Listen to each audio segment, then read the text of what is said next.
Ahora, antes de las palabras de Manuel, vamos a invitar a la presidenta de la usina, la diputada Clara García, a dar la bienvenida a esta actividad tan importante y ya después nos ponemos a debatir sobre política y economía. Bueno, muchas gracias Mariano y obviamente muchas gracias Emanuel por estar acá en días y en horas tan, pero tan complejas. Bueno, estamos en la usina social, tantos de ustedes la conocen, han venido a enorme cantidad de actividades, pero también para quienes vienen por primera vez, esta es su casa.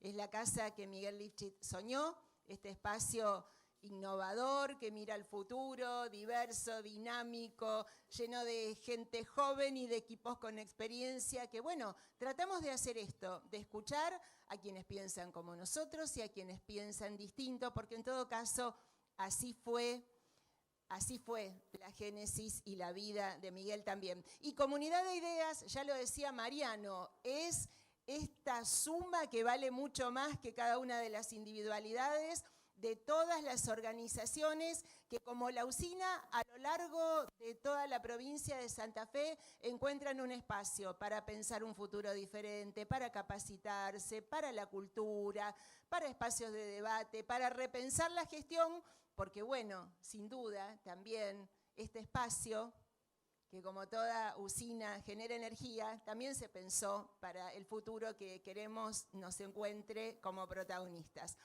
Y vaya si la charla de hoy nos va a dar elementos para eso, en un país donde la macroeconomía nos mostró de un lado y del otro que ha generado déficits que no supo cómo equilibrar o que en todo caso eligió modelos que también sabemos que no van, desde el endeudamiento por un lado hasta la emisión y el cepo por el otro. Así que en todo caso, Emanuel, nos quedan muchas preguntas para hacerte desde un espacio progresista en un tema tan complejo como la macroeconomía, pero que nos toca en la vida de todos, ¿no? ¿Qué pasará con el dólar? ¿Cómo podremos estabilizar una divisa sin que eso nos traiga un ajuste con mayor perjuicio a la pobreza? ¿Qué podremos hacer con la inflación cuando en realidad lo que necesitamos es aumentar el consumo y en todo caso eso da por tierra con los manuales tradicionales? ¿Qué vamos a hacer con el gasto cuando en realidad la gran deuda de nuestro país tiene que ver con que el Estado ocupe ese lugar igualador de la salud, de la educación, de la seguridad, de la vivienda, de la infraestructura? ¿Y qué haremos con los recursos, ¿no? Cuando en realidad decimos no queremos que un sistema tributario acogote a la producción, pero ¿de dónde si no? Así que bueno, tenemos muchas cosas para que nos ayudes a construir un modelo.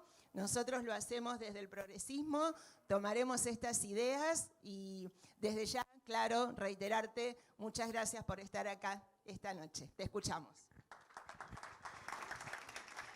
Bueno, primero también me voy a presentar, yo soy Mariano Galíndez, soy periodista económico del Grupo Televisión Litoral y les cuento que en marzo hacía mucho calor en una carpa de Expoagro y lo fui a ver, la última vez que lo fui a ver a Emanuel en una disertación. La carpa estaba así, como esto, lleno, pero hacía mucho calor y el aire acondicionado no daba. El público era eminentemente productores y saben todos ustedes cuál es la tendencia del pensamiento del productor. Bueno, algún industrial medio nacionalista también había, pero era claramente un público bien liberal que lo escuchaba muy atentamente. El tema era el acuerdo con el fondo. Ahora estamos acá, en una tribuna muy distinta, con mucho perfil progresista y el mismo nivel de interés despertó la charla. Y creo que hay dos razones que explican eso. Una, creo que siempre es novedoso cuando un economista progresista también habla de generación de riqueza. Creo que eso también es un enganche, pero es solamente una de las patas que creo por qué es atractivo hoy estar charlando con Emanuel. La otra la voy a contar después de repasar rápidamente su currículum, porque todos lo conocemos como cuando fue viceministro del segundo mandato de Cristina, pero tiene una larga trayectoria en el ámbito público, pero también en el académico y en el empresario. Entre 2002 y 2006 dictó clases en la UBA en Historia, Pensamiento Económico y Macroeconomía. En el 2006 empezó a trabajar en Edenor, en la subgerencia de marketing estratégico. En el 2009 ingresó como economista senior a la Dirección de Coyuntura del Ministerio de Economía de la Nación, pero al mismo tiempo asesoraba a la ONU en materia de planes antiinflacionarios, nunca mejor pensado para hoy. En 2011 fue nombrado como subsecretario de Programación Macroeconómica y ahí ejerció cargos de director por parte del Estado de las empresas el Banco Macro, Edenor, Pampa y Transener. En 2013 fue nombrado viceministro de Economía de la Nación y en 2016 ya en el llano comenzó a coordinar la carrera de Economía de la Universidad Nacional Arturo Jauretche y fundó junto a Cintia Paz, esto todo lo saqué de tu LinkedIn, la consultora P×Q. La otra razón que era importante o genera el atractivo de venir a escucharlo a Emanuel, no era solamente la conceptual, sino que si vos pones en Google hoy Emanuel, aparecen dos cosas. Primero, el candidato a ministro de Economía que pedía Cristina, y segundo, el ideólogo detrás del Plan Massa, o al menos uno de los ideólogos. Eso aparece cuando te googleás ahora.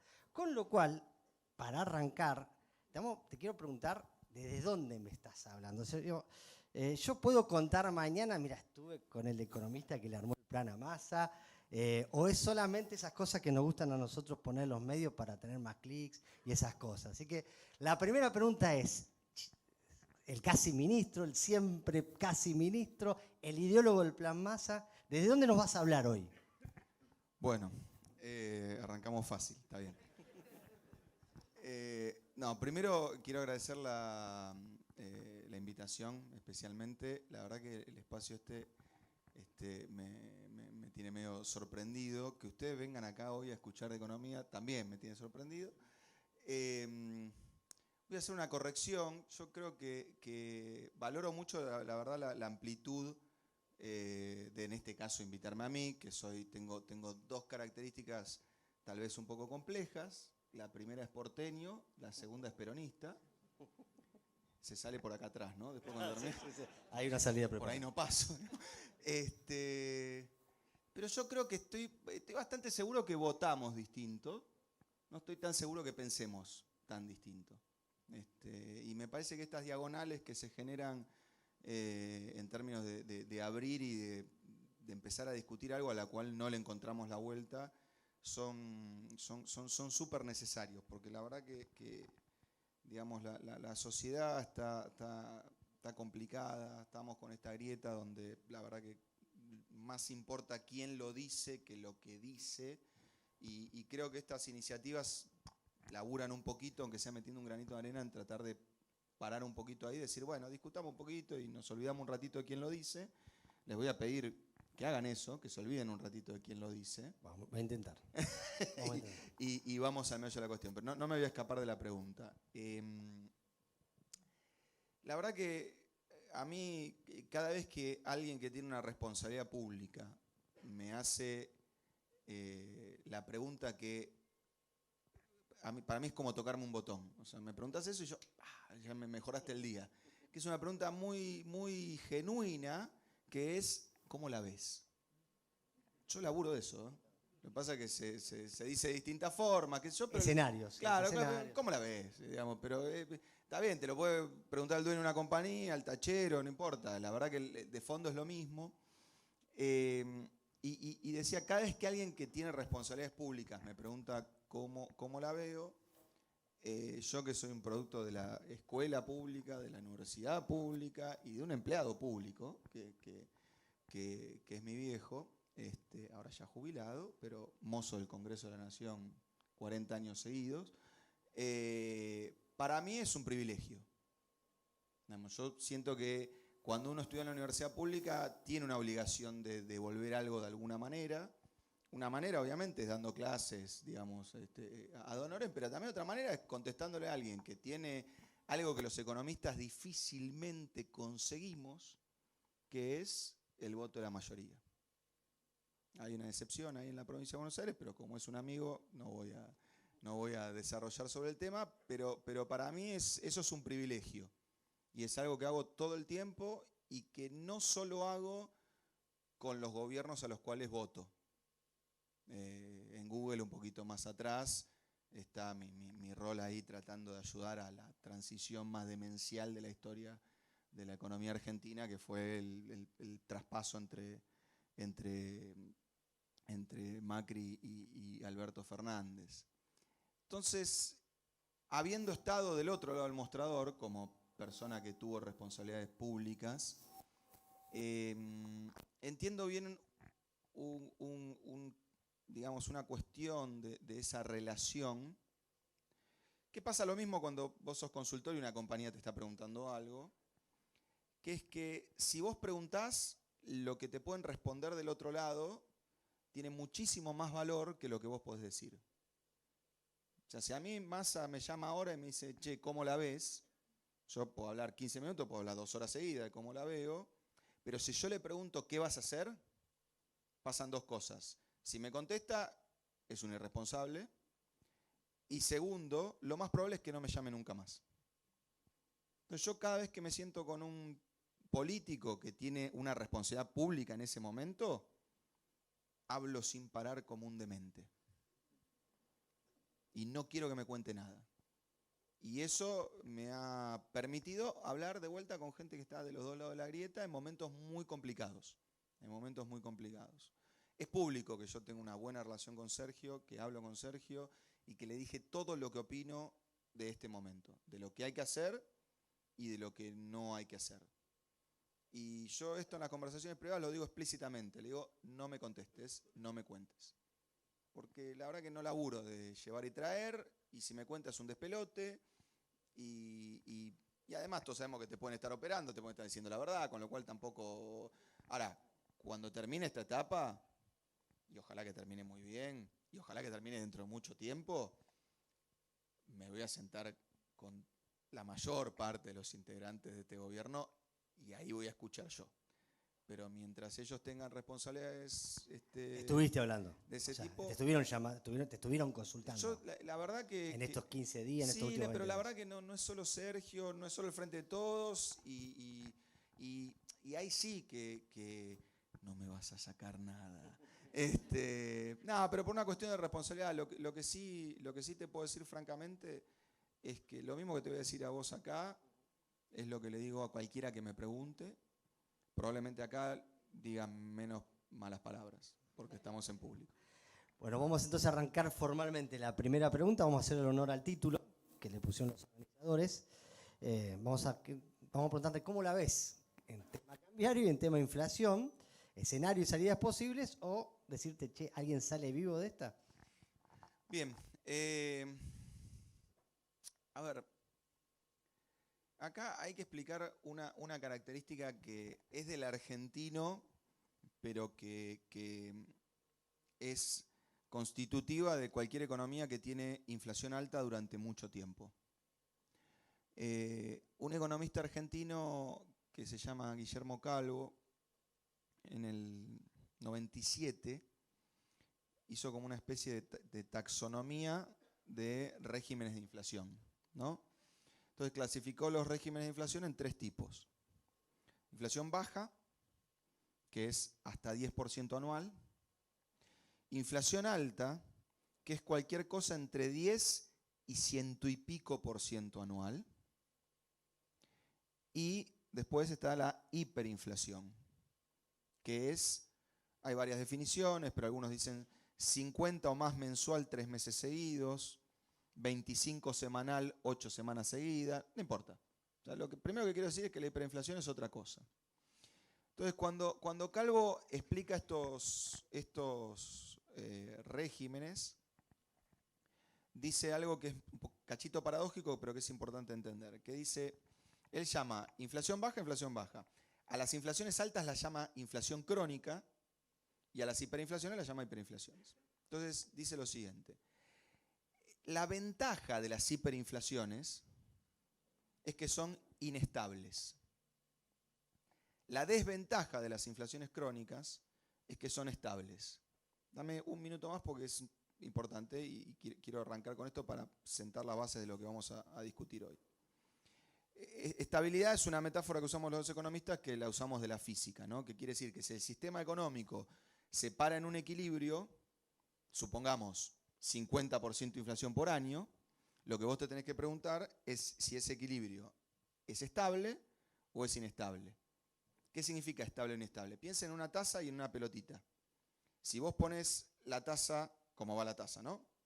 Ponés la pelotita. ¿A dónde va la pelotita? Al fondo de la taza. Ahí la pelotita está en equilibrio, ¿no? No se mueve.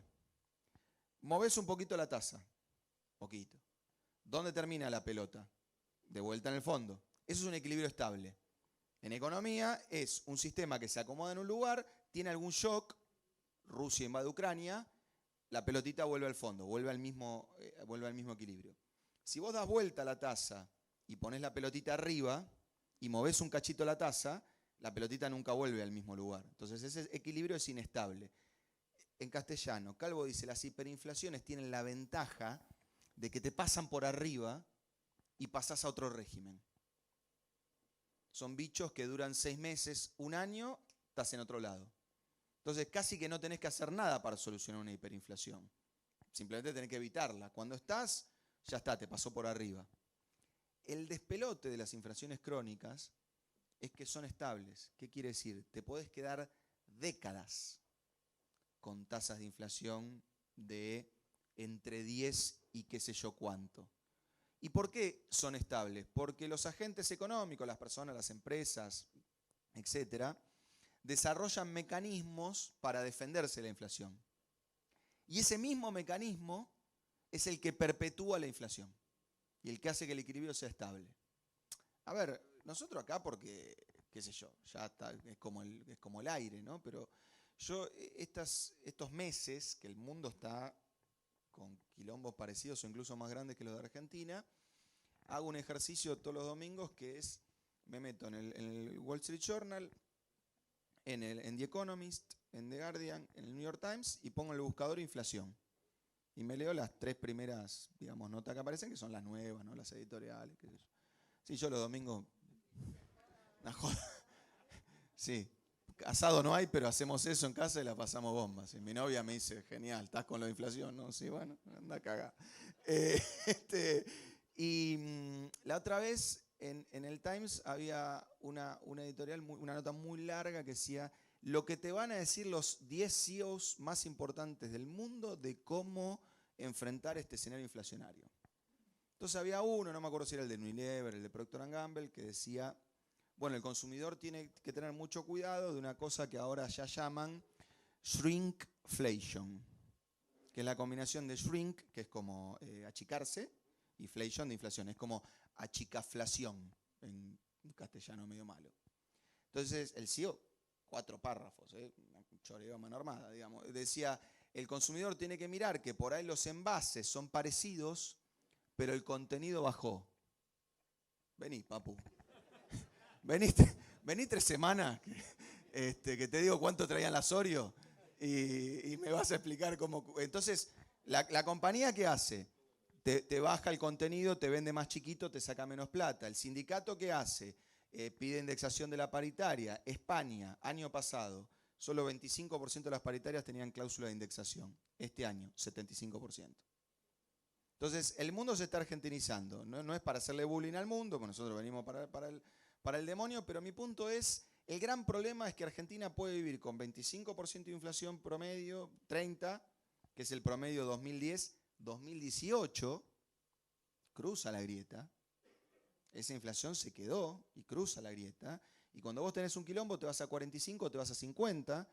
Se llama 2014, pero también se llama 2016. Pero cuando pasa el lío, la pelotita ¿de dónde vuelve? Al 30 de inflación promedio anual. 22 cuando querés ganar las elecciones, 40 cuando tenés que corregir lo que hiciste para ganar las elecciones. O sea Termino con esto. Te fuiste de ahí y te fuiste al 50. Sí. 2018-2019. Pandemia 30. ¿A dónde volvimos en 2021? Al 50. Y cayó Rusia-Ucrania. Y nos vamos a estacionar en un escalón más arriba. ¿Dónde vuelca? No tengo idea. Y tal vez no vuelca. Entonces el punto como es... que este año que las previsiones hablan de un 75, un 70, un 80, ¿puede ser ese tirón para el año que viene volver a bajar? No. ¿No? Ese es el problema. El otro problema de cuando la economía ya aprendió a defenderse de la inflación es que cualquier shock te cambia de escalón. Piensen en esta cosa de la indexación, ¿no? O sea, la indexación son 2 autos que todo el tiempo se están intentando pasar. Pero primero el chiste arranca que un auto va a 25 y el otro para pasarlo va al 35. Y cuando se cansa vuelve al 25 y el otro auto va al 35. De repente pasa algo y los dos arrancan a andar a 50. Entonces para pasarlo el otro ya tiene que ir a 60. Bueno, Está pasando con la paritaria. Entonces, ¿ahora cuánto hay que pedir paritaria para ganar la inflación? No digan el número porque se arma un quilombo. Es de 3 dígitos. ¿Nos podemos quedar en que la paritaria cuando es 3 dígitos le gana y cuando es de 2 dígitos pierde? Sí. Lo que pasa es que yo tendría ganas de probar otra cosa. Probemos otra cosa. ¿Qué pasa con probar otra cosa? Ahí me hago cargo. ¿Cómo se llama otra cosa? Voy de la democracia para acá. Convertibilidad. Plan de estabilidad. Terminó como el culo. Austral terminó como el culo. Primavera terminó como el culo. Entonces nadie quiere probar con un plan de estabilidad porque en general Plan de termina mal. estabilización, eso te iba a decir. Se habla del plan de estabilización, como que fue el plan austral o el plan el real en Brasil. ¿Vos no te llevas bien con ese modelo? No, me llevo bárbaro, pero ahora sí me pongo medio gremialista. Sí. La política se lleva muy mal. Y es porque... Mal porque tiene que administrar muchas variables al mismo tiempo complejas. No. O sea, mal por lo difícil que es técnicamente o mal conceptualmente. Hay 2 razones. Hay 2 razones. 3. Una es la historia. Sí. O sea, hoy todavía se escriben libros de por qué fracasó el Austral. Entonces, una es la historia. Entonces vos vas a hablar en esta charla con cualquier político y le decís, habría que hacer algo para salir de esta inflación. Entonces te haces el boludo, porque en un momento vas a decir estabilización y se termina la reunión. Lo segundo es que la estabilización es plata o mierda. Sale muy bien o sale muy mal. Y en un país donde la mejor forma de ganar una elección es que el otro la choque económicamente hablando, si no revisen de 2015 para acá cómo se ganan elecciones, básicamente la agenda es económica. Entonces, en ese contexto vos decís, che, yo arriesgo, me va mal, y cuando la elección está tan parejita, gana el otro. Y por eso las 2 veces que salió bien, si hay un politólogo, perdón, pero yo, digamos, de esto toco un cachito de oído, aunque creo que la economía es economía política en el sentido de, digamos, de Smith, de Ricardo, de los primeros pensadores, pero lo que digo es, las 2 veces que salió bien, no había grieta porque el otro polo de la grieta estaba destruido. Menem prueba con un primer plan de estabilización que le sale horrible. Y vos decís, uy, la de medio término se la va a ganar ¿quién? Y además la de medio término era larga, ¿no? Eran 3 años. Pero además, trae la de medio término, primer año de Menem, que iba a sacar el radicalismo. Prueba con Herman González, le va mal y después acierta con Cavallo. Pero ahí había, perdón si hay algún politólogo o un sociólogo, hegemonía de facto. El otro, pacto olivo, estaba muerto el otro. El segundo que le sale bien es Néstor 2003-2007. ¿Y del otro lado qué había? Nada. Entonces vos podías probar, te salía mal, total, ¿quién te va a disputar? De vuelta, la elección de medio término era Chiche Cristina. Digamos, era un desafío, pero no estaba que el otro, si ganaba la de medio término, ¿qué le pasa a Cambiemos? Por ganar la de medio término, porque estaba todo este fantasma de la primera vez de un gobierno no peronista que tenía que terminar, entonces había que tener la mayoría para hacer la reforma, por ganar la de medio término, pierde la general. Por no animarse al día 1, no meter un shock, meter algo que fuera consistente. ¿Vos ves entonces en la política no ves el escenario de plan de estabilización? ¿A 1 año y medio de las elecciones? Sí, parece difícil que un gobierno peronista quiera ingresar un año preelectoral o electoral atándose la mano con el gasto. Ahora, de otro lado, también tenés compromiso asumido con el fondo, metas que cumplir, no tanto las de el trimestre ya en marcha, porque ya está más o menos cerrada. O sea, el pago de noviembre está más o menos acomodado, pero los 5.000 millones de dólares que hay que pagar en diciembre si no cumplimos con las metas se llevan puestas todas las reservas líquidas. El escenario de ajuste, entonces, ¿cómo salen de esa? Si no tienen, no lo ven como un plan factible ajustar. Y por otra parte tienen que cumplir con metas con el fondo. Que hay una licuación vía devaluación. ¿Cómo salen de ese intríngulis? La verdad, creo que nadie lo sabe. Más preocupado todavía. Sí, pero quiero ser muy sincero, porque en este librito que no se vayan, aguanten un cachito, después hay empanadas, creo. Hay que garparla, pero bueno. Lo que digo es, en este librito que Torre discute el periodo Alfonsín y qué sé yo, hay una discusión muy interesante entre Zurruil y Alfonsín en el Plan Primavera. El Plan Primavera era, a ver, los tipos con los que yo aprendí economía estaban todos ahí adentro. Algunos los tuve profe, otros los leí, pero estaban todos ahí adentro. Era el Dream Team de, casi digo el mejor equipo de los últimos 50 años, era el Dream Team, digamos, Argentina de verdad. Entonces, cuenta el autor que Zurruil le dice a Alfonsín, bueno, vamos a hacer esto y qué sé yo, y Zurruil era un tipo intelectualmente muy honesto. Entonces le dice, mire, presidente, no sabemos hacer esto porque la verdad que hay 30% de chance de que salga mal. Y Alfonsín le dice, y no entiendo, entonces, dice, y no, bueno, los economistas cuando tenemos que tomar una decisión necesitamos 80, 90% de certeza. Y Alfonsín le dice, los políticos tomamos decisiones con 15% de certeza. Entonces vos me decís, ¿por qué una persona como Sergio Massa agarra? ¿Porque tiene un plan y sabe qué hacer y qué sé yo? Probablemente sí, pero Massa es primariamente un político. Entonces, la verdad que ahí la especulación... La política, cuando ve un vacío, lo llena. Los economistas, cuando ven un vacío, le hacemos ole. ¿No? Entonces lo que digo es, para mí, el punto de cuál es el plan para salir de esto, tiene dos vertientes. La primera es, dada la dinámica interna al frente de todos, yo creo que una devaluación es la peor opción. Porque esto no se dice generalmente así porque queda medio mal, digamos, pero devaluar es hacer a la mayor parte de los actores económicos de una economía más pobres en dólares. Si no, no devaluaste. Por eso nadie quiere devaluar, ni acá ni en ningún lado del mundo. Todo mentira, que los países les encanta devaluar. A nadie le gusta devaluar, porque devaluar que tu moneda se haga crema. Entonces, ok, vos devaluás. Decís, bueno, voy a devaluar, listo. ¿Qué tengo que hacer? Tengo que hacer que el dólar suba, pongan el número que quieran, 20 pesos, 50 pesos, 70 pesos. Pónganle que eso es, no sé, 30%. Vamos a poner un número, no estoy haciendo pronósticos. 30%.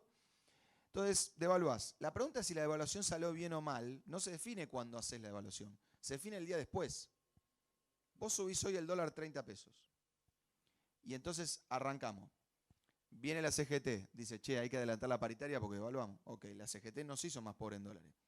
Vienen los empresarios. Dice, che, que subí 30% los precios porque devaluaron. Los empresarios nos hicieron más pobres en dólares. Vienen los movimientos sociales. Dicen, che, necesitamos un bono porque si no, los planes sociales nos hicieron más pobres en dólares.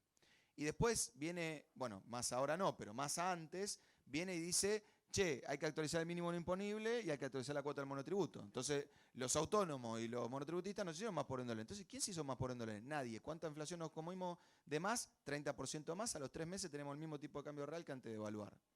Ahora, si vos, porque devaluar es que alguno se coma el ajuste. No se dice así porque te sacan a patadas de la conferencia de prensa. Imagínate un ministro que dice, vamos a devaluar, y el ajuste se lo va a comer él. No. Entonces, pero es así, ¿eh? Es así. Entonces yo creo que políticamente el Frente de Todos, lo mismo que le da cierta estabilidad social, cierta estabilidad económica, es lo que le impide cambiar drásticamente una cosa muy sencilla que en Argentina no se puede cambiar hace mucho tiempo, ni para mejor ni para peor. Acá somos todos progresistas, o sea que para mejor sería que le vaya mejor a los trabajadores, para peor a los empresarios. Esa distribución del ingreso está clavada hace 10 años. Y la inflación es lo que pasa cuando no nos ponemos de acuerdo sobre eso. Porque en el mundo capitalista, vieron que uno dice, se discute cuánto se lleva cada uno de la torta. No se discute así, ¿eh?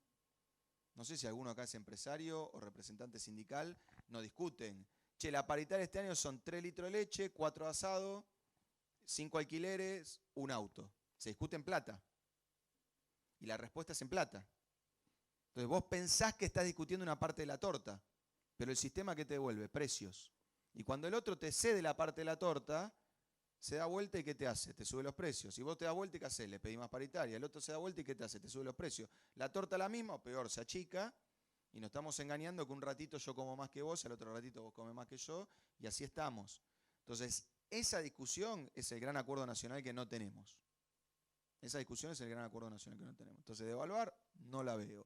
Ordenar esto y dejar de cometer errores no forzados que hicieron que de repente una cosa que costó 200 mangos 8 meses seguidos pase a costar 351 mangos y después con un anuncio pase a costar 288, muestra el nivel de errores no forzados producto de la composición del lugar que se ha dado al frente de todos en materia de gestión.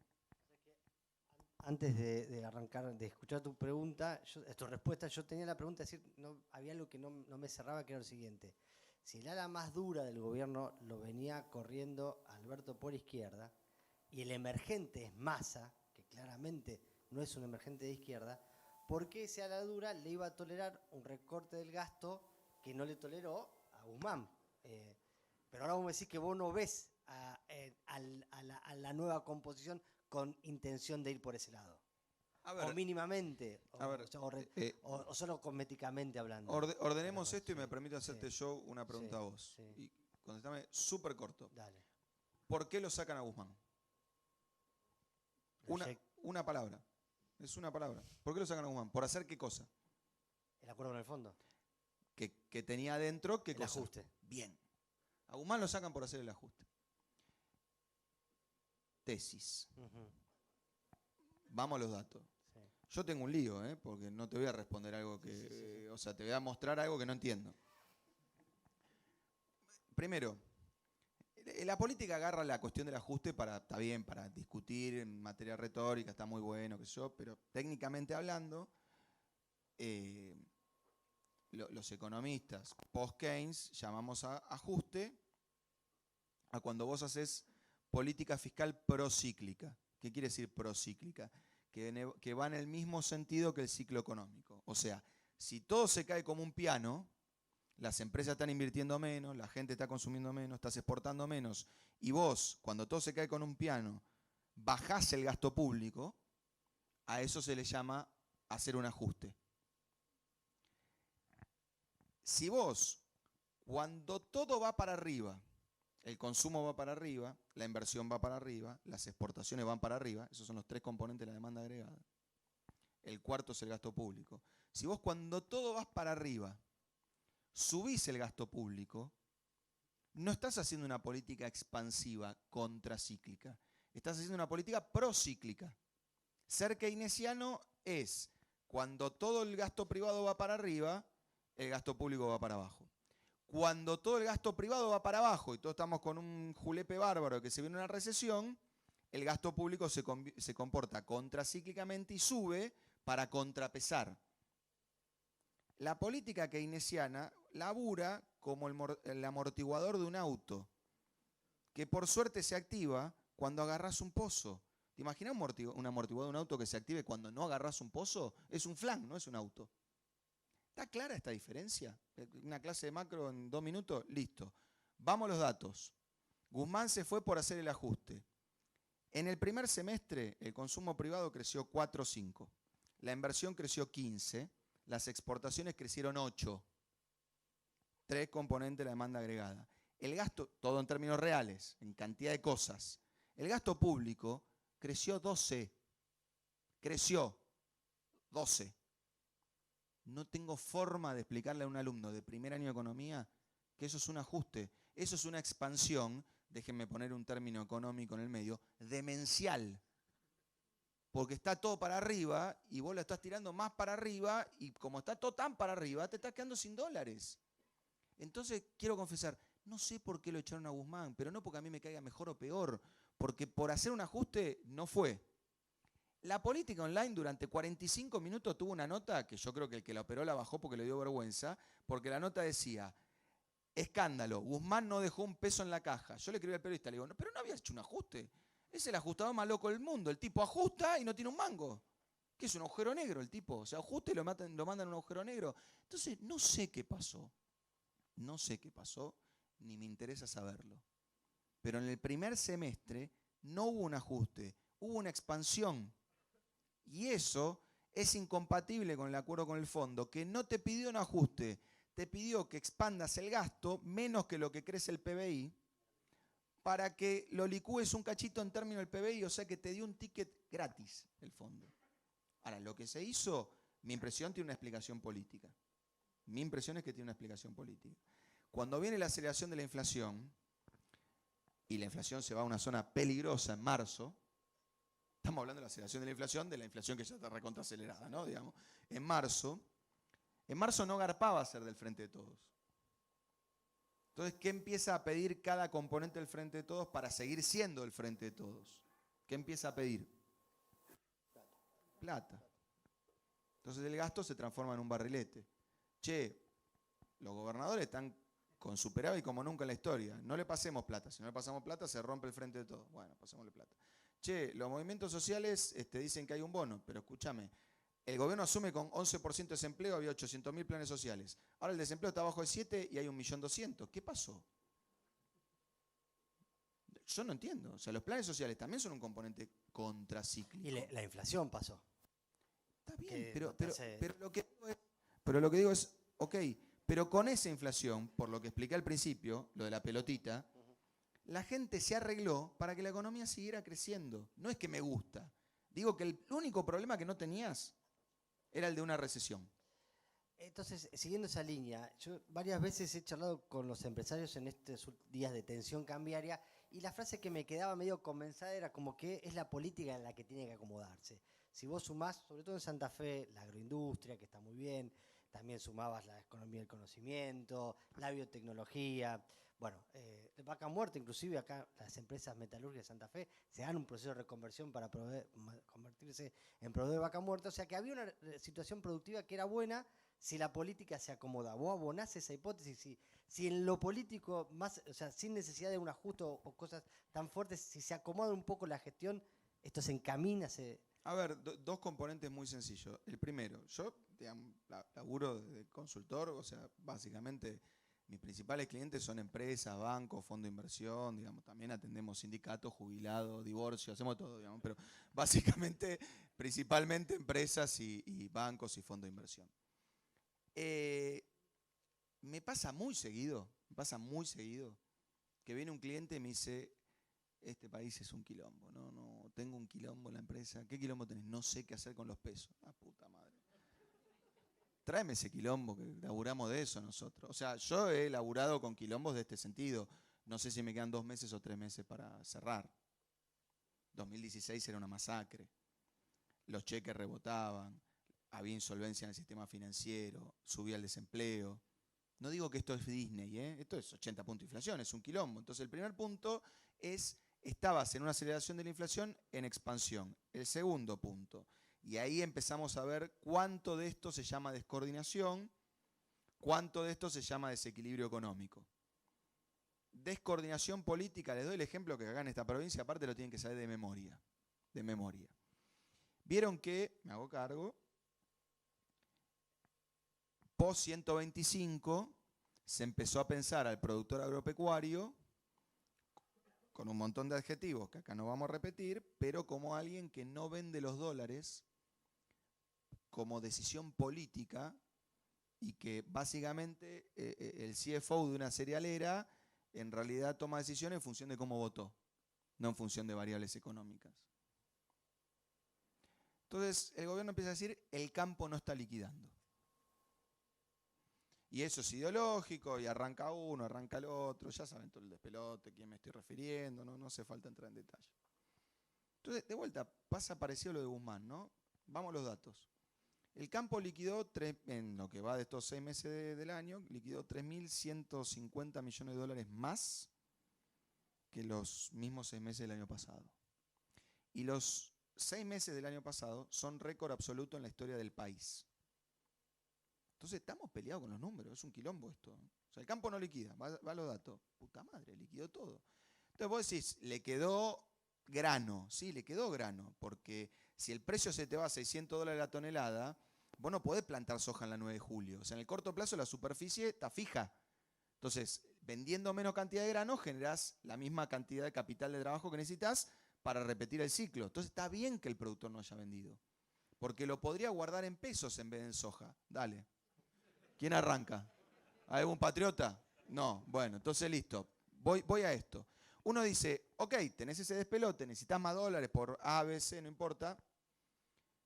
Cuadrar los incentivos para que la decisión del productor, del acopiador o del exportador esté diagramada para que le convenga financiarse con dólares y no con pesos. Voy a decir algo que no hace falta ser economista para entenderlo. Un productor agropecuario puede hoy tomar pesos prestados en un banco depende del productor, depende del banco, entre el 40 y el 50% de tasa de interés. La devaluación del tipo de cambio oficial es anualizada 67%. Entonces yo estoy acá y digo, che, tengo 100 dólares. ¿Los vendo y compro insumos? ¿O dejo esos 100 dólares, pido un crédito que me vale 50 de tasa y cuando llegue el vencimiento del crédito, vendo este dólar que se devalúa al 67, pago el crédito y me gané 17? ¿Todos más o menos me siguieron? Bueno, tienen un máster en finanzas. Porque eso es lo único que hay que entender para que el campo liquide. Y la hacen al revés. Entonces, ¿cuánto hay de autogenerado? Bueno, si le devaluás todo el tiempo arriba de la tasa de interés, por más que el CFO de la compañía haga las cuentas con un abaco, que eso vieron, corriendo pelotita, que no sepa multiplicar y dividir, solo sabe sumar, no va a vender dólares. Entonces voy a decir, bueno, puede ser una desconfiguración de la política monetaria, bla, bla, bla. 22 de junio. Hay una norma del Banco Central publicada el 22 de junio. Métanse en el Banco Central, lean el último párrafo. El último párrafo dice, además de todo lo que explicamos arriba, vamos a triplicar el límite de endeudamiento en pesos con el sistema financiero del productor agropecuario. O sea, si vos podías tomar como sistema 5.000 millones de pesos de crédito contra los bancos locales siendo productor agropecuario, como sistema, ¿no? Como todos los productores agropecuarios sumados, a partir del 22 de julio podés sumar crédito en pesos por hasta 15.000 millones de pesos. Lo triplicaron. Pasan 30 días y agarra uno y dice, estos tipos no liquidan. Es una murga a contramano, hermano. O sea, perdón que pero o sea, es difícil que vos pongas el incentivo al revés. Después el tipo por ahí dice, y además se van a ir porque son perucas. Yo te digo algo, vos ponés la tasa arriba de la DEVA y el tipo putea pero liquida. Y le vende los dólares a estos cucas. Pero se lo vende porque si no el de al lado lo hace y gana más plata que él. Entonces la descoordinación, para mí, mirando este sistema, mirando este programa, estos líos que tiene Argentina, qué sé yo, la coordinación se llama brecha arriba del 70%. O sea, vos con esta configuración económica haces todo perfecto, el dólar paralelo vale 70% más que el dólar oficial. Y eso es un lío y habría que arreglarlo. Cuando vale 150% más, fue un error tuyo. Bien, pasamos por el campo. Si fuera constructor, vi que hay algunos constructores acá de obra pública, me quedaría tranquilo porque si te escuchan no va a haber un escenario de ajuste. ¿Qué pasa con un tema que sí, como ves vos? No se queden tranquilos. ¿No se queden tranquilos? Bien. No, porque en esta comparación vamos a laburar al margen, digamos, pero en esta comparación que yo te hacía del primer semestre, muy importante el punto, y disculpe algunos, no se suiciden acá que queda mal. En el primer semestre que yo te dije que el gasto público subió 12 puntos arriba de la inflación, la obra pública subió 16 puntos arriba de la inflación, comparando primer semestre este año contra primer semestre del otro. Yo soy muy economista, pero me quiero poner un cachito político. Ustedes entienden que el primer semestre del año anterior había elecciones. Y estamos diciendo que se hicieron más casas, más rutas, más puentes, más paso bajo nivel, 16% más en cantidades, este año que no hay elecciones, que el año anterior. Nunca, la serie de obra pública yo la tengo del año 1945 a la fecha. Nunca es nunca, mirado año por año. Nunca pasó eso. Está raro. Sí, tan raro como pensar que el peronismo va a ingresar a un año electoral recortando obra pública. O sea, No, es que este no es un año electoral. Había que cortarla ahora, disculpen que lo diga de verdad, digamos, pero había que cortarla ahora, hermano. Está bien. Paso a otro tema. que decía las Disculpen, che, los industrias. constructores. ¿No? Paso a otro tema. La industria que está en fuerte recuperación, incluso en Santa Fe, tiene un drama que es el tema de las importaciones. Ahí puede haber una sobreactuación, puede haber una cuestión política, pero vos recorres las plantas, las fábricas, y las empresas tienen poco stock de importaciones. Vos el escenario de control de importaciones o de no acceso al dólar para importar, para traer insumos, ¿lo ves como algo que pueda seguir manteniéndose, que pueda aflojarse un poco o que por el contrario empeore? A ver, acá hay una cosa que es difícil de explicar, que es, depende de dónde recorras, a veces no hay stock, a veces hay demasiado, pero macroeconómicamente hablando...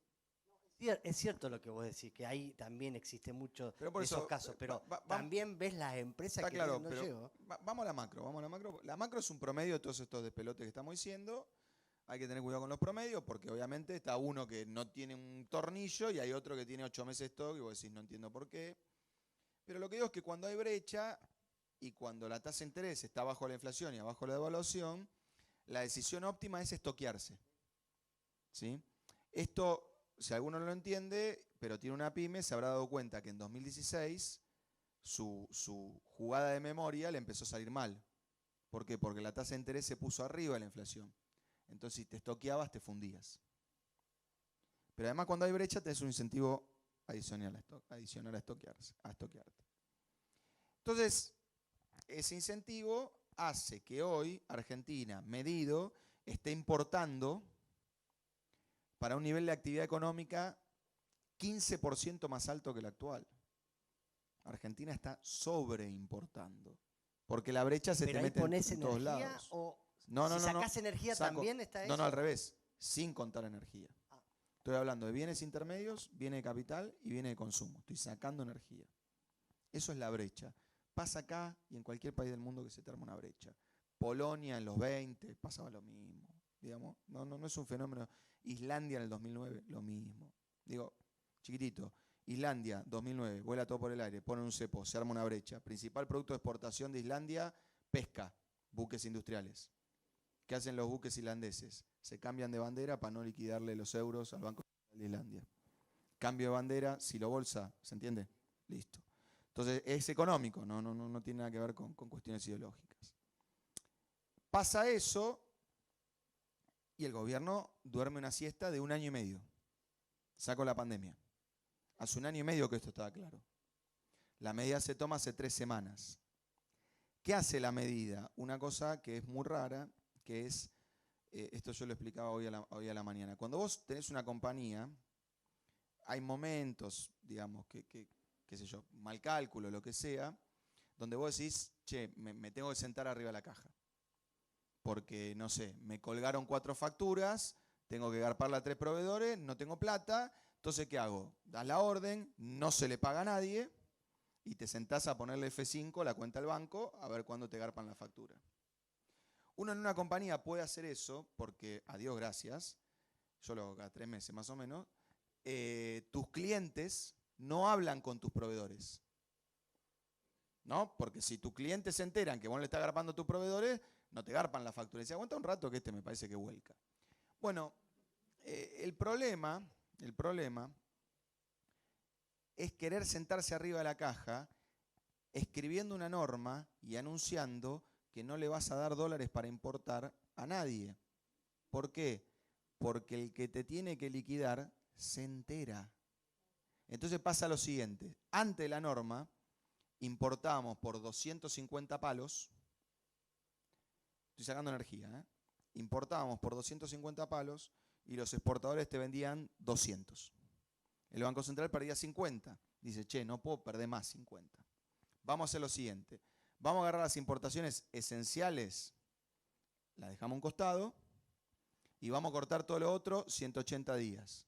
100 palos por día los corto. Entonces la cuenta es, me van a liquidar 200 palos los exportadores, pero yo voy a importar 100, voy a acumular 100 en vez de perder 50. Los exportadores dicen, che, esto es un quilombo, no hay más dólares. ¿Qué hacemos? Aguanta un cachito y no vendas los dólares.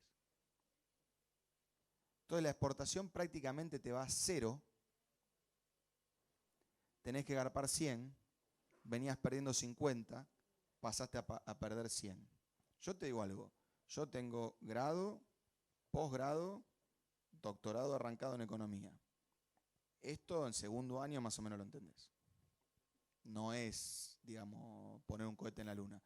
Entonces, hay veces que te tenés que sentar arriba de la caja siendo el Banco Central de la República Argentina. Sí, muchas.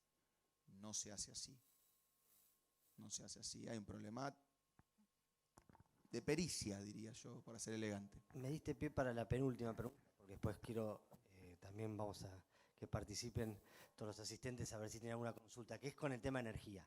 En la famosa botonera, el gobierno, digamos, en esa división, Massa aparentemente no tiene la famosa botonera de energía, que es una fuente permanente de gasto, de importaciones, pero además también hoy sobre la mesa aparece la posibilidad de avanzar con la quita de subsidios.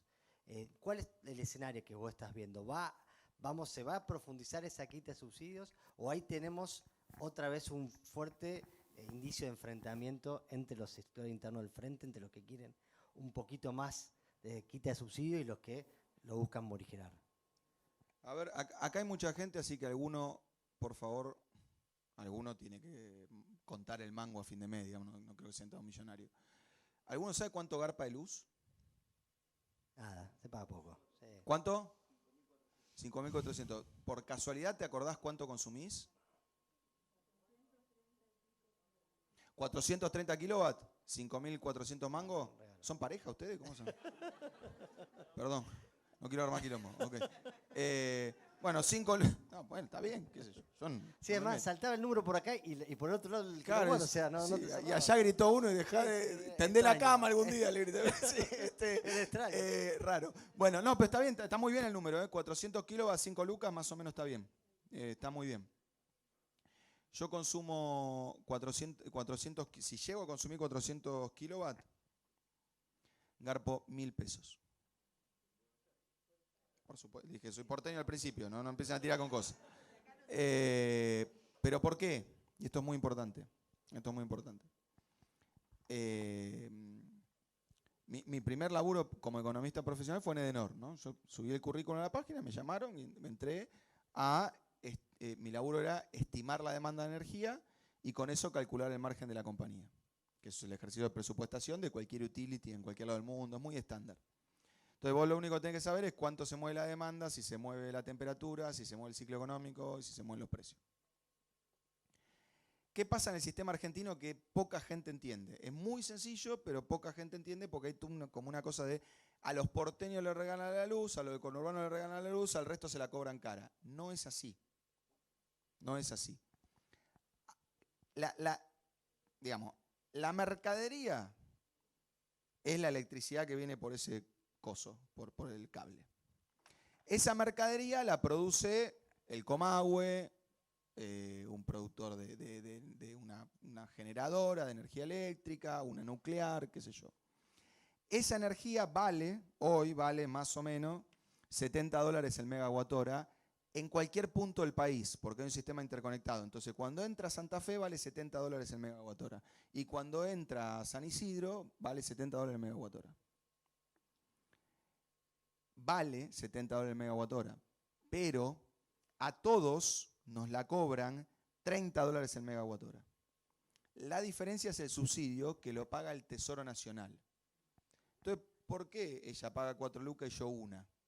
Porque la tarifa de la compañía que te hace la última milla, que en este caso es la distribuidora de Santa Fe, la regula acá el gobierno de la provincia de Santa Fe y le pone un margen de la mercadería que recibe de $30, le pone un margen que es 3 veces más alto que la que me llega a mí en San Isidro.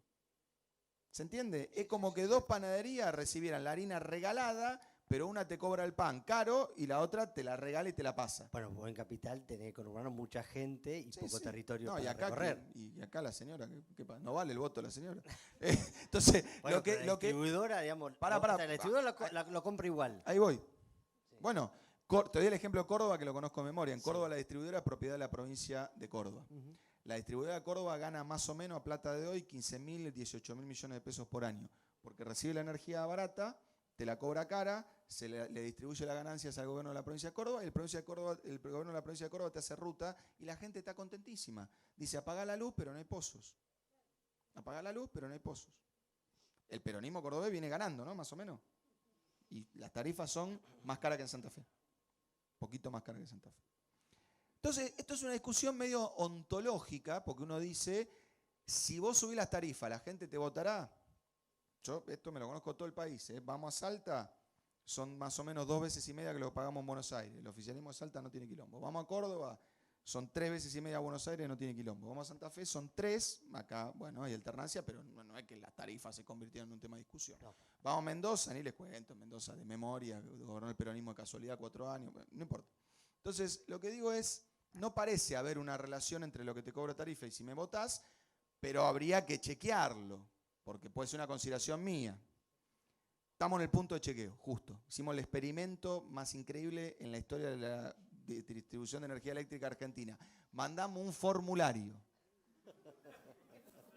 demencial. 15 millones de tipos tienen que completar un formulario que decir que es digital, porque en un momento se había discutido hacer en Pelpa, pero bueno, se hizo digital. Listo. El formulario. ¿Alguno entró al formulario? Sí. Bien. Bueno, le digo los números macro.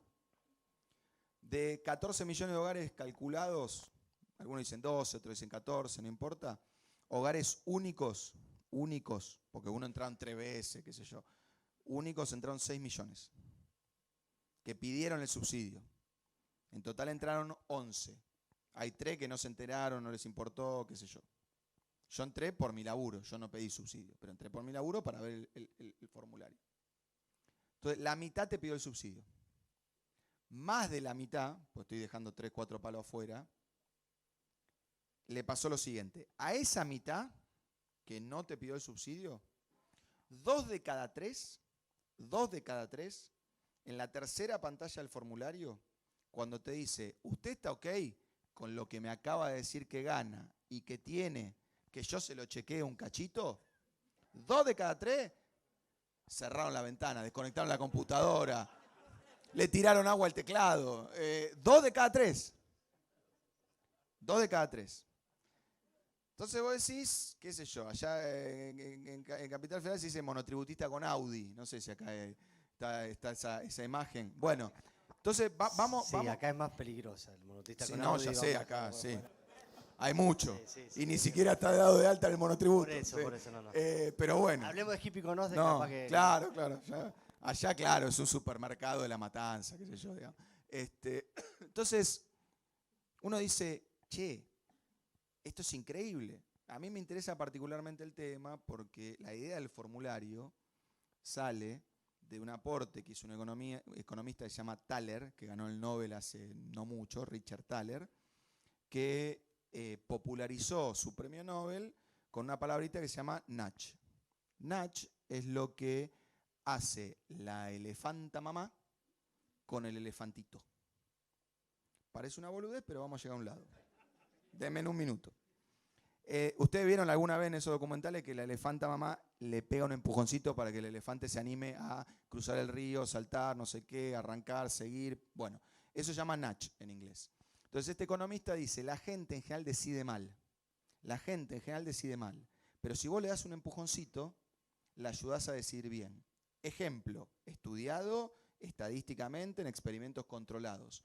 Si a los niños de primario, en el buffet de la escuela, le pones, literalmente, estudiado estadísticamente, el tipo se llevó el Nobel, o sea que, digamos, está bastante bien lo que hizo. Si le pones la fruta delante y la porquería atrás, aumentás un 35% el consumo de fruta, en relación a si le pones la fruta al fondo y la porquería adelante. Eso es un nudge. Te ayudo a que comas bien. El formulario es un nudge al revés. Si te relajaste, en pomo. ¿Entendés? Entonces, ¿cuál era? Que por defecto no entres. O que tengas una declaración de culpabilidad que digas, no, si me vas a revisar el modelo de auto, no quiero el subsidio. Salió perfecto. La mitad de los argentinos, escuchen el número porque es grosso, la mitad de los argentinos reciben por subsidios al año 6.000 millones de dólares. A ver si el Banco Central de Reservas Netas tiene 2 lucas 500. ¿Está? 2 lucas 500. La mitad de los argentinos más o menos reciben 6.500 millones. Y te acaban de decir, che, no me los des. Entonces yo digo, loco, esto es game changer. O sea, acaba de cambiar la historia de la política de los subsidios en la República Argentina en una especie de plebiscito por los subsidios. Por eso Pará, porque esto. Ahora se va a la mierda todo. Pará un cachito. Ahora se va a la mierda. Entonces me llega un mensajito de WhatsApp, no importa quién. Me dice, Emma, ¿sabes qué quieren hacer? ¿Quién? No importa quién. Me dicen, imputar los subsidios. A mí ya me empieza, ¿viste?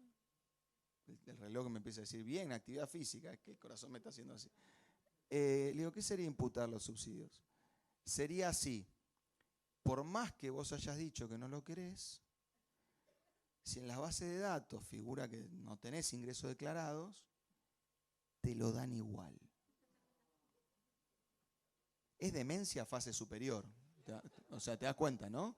O sea, es, che, no quiero el subsidio, gracias. Y viene, ahí sí viene el paternalismo político. Vos no entendés.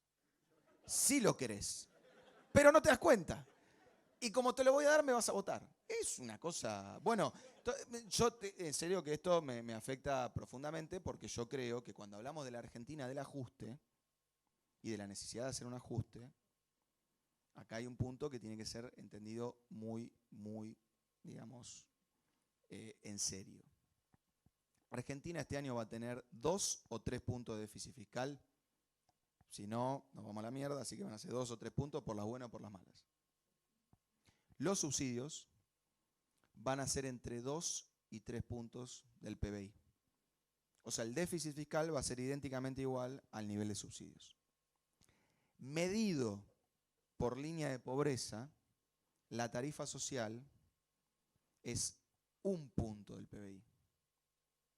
Con lo cual, si vos le dejaras de dar subsidio al tipo que no necesita subsidios, tendrías 1 punto de déficit. Y te digo que si tenemos 1 punto de déficit, dejamos de discutir el ajuste, el equilibrio, ya está. 1 punto de déficit, no rompamos la bola.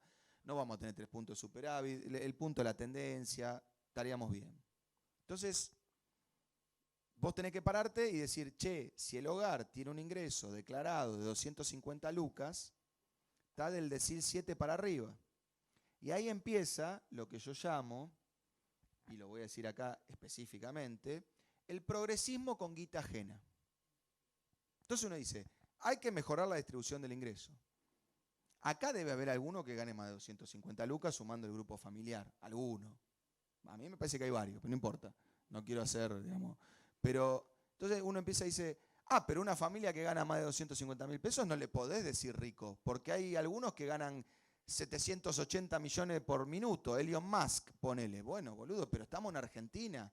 En Argentina, en esto que hemos sabido hacer, que no está muy bueno, si ganás más de 400 lucas por mes, sos decil 10. Después hay 800 pibes que ganan 70 palos por segundo. Pero si dividimos en 10, con 400 lucas estás en el 10. Entonces, con 250 lucas, tenés que poder pagar el gas y la luz, lo que sale. Y eso, yo, francamente, creo que es la única forma de bajar el gasto público sin hacer un ajuste, porque lo que tiene que pasar es que tenemos que dejar de consumir como país, ajustado por temperatura, 25% más que el consumo medio de la región. Ajustado por temperatura, o sea, no estoy comparando Colombia con la Patagonia, ¿se entiende? ¿Por qué es eso? ¿Por qué es eso? Porque, de vuelta, en Casa de Herrero, cuchillo de palo, mi mamá y mi papá, calefacción en la casa, yo le compré un coso así que es inteligente, no te quema viste que la estufa te quema la pared, la tenés que pintar cada 1 año, entonces le compré un coso que va a la pared, que es como una pantallita blanca, no se ve, se maneja con control remoto.